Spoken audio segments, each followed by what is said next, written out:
Stephen, that's still a few days away, right? We're talking next Tuesday or so is when they would see it? So that storm is moving like about 2 to 5 miles per hour. Yeah. Wow. So they're going to be seeing impacts for the next few days, and eventually it looks like Jamaica will be seeing some significant impacts as we go into next week, as that storm could reach actually major hurricane status as a Category 4. That's what the National Hurricane Center is saying right now.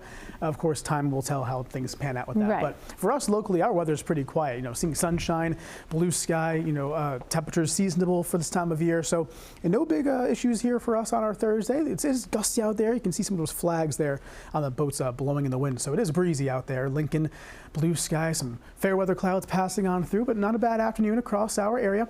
Temperatures 50s to even some lower 60s in New Bedford, and we'll pretty much top out right around here, if not a few more degrees warmer, but average high is about 62, pretty close to that for this afternoon. Radar is quiet, not tracking any kind of showers or storms out there, so that's some good news. We're looking at the dry weather to continue forward today. Rainfall off to the west, this should not bother us.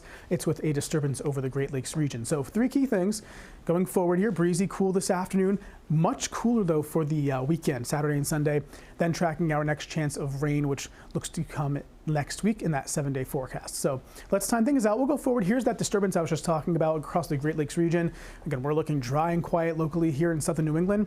Notice how some of these clouds kind of get closer to us as we go through the rest of the day, but not a whole lot of green on the screen. Primarily dry conditions taking us into the day tomorrow, but a chilly start to your Friday morning. We'll have high pressure building in from the south and west, and you can see again clear skies expected tomorrow morning.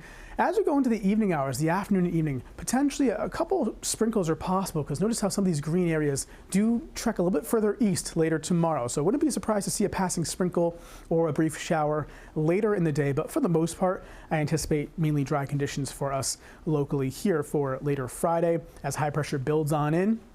Taking us into the weekend, much cooler air settles on in. As this high pressure gets closer, we get more of a north wind for Saturday and Sunday, which means, again, cooler air being drawn down from Canada. Now, for this afternoon, it's not too bad out there, breezy and cool. Temperatures near 60 degrees, falling back into the mid-50s by dinner time.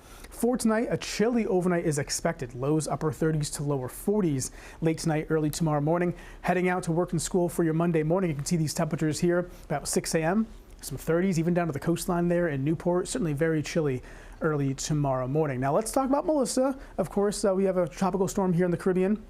Look at the movement, north at 2 miles per hour. That's basically a stationary storm, not moving much at all, but it is moving a little bit. Winds of 45 miles per hour, so not overly strong, but we are expecting the system to gain some steam as we go into next week. And here's the latest track from the National Hurricane Center, taking it north a bit, and then eventually later this weekend into next week, it does take a west turn just south of Jamaica as a strong major hurricane, as a Category 4 storm potentially Tuesday morning, 8 a.m., seeing winds as high as potentially 130 miles per hour. So a significant storm potentially impacting Jamaica and eventually maybe Cuba, as well, as some of the guidance is hinting at that down the line. But certainly watching this closely over the next several days and next week or two. So for us locally, again, not seeing any kind of big storms in our 7-day.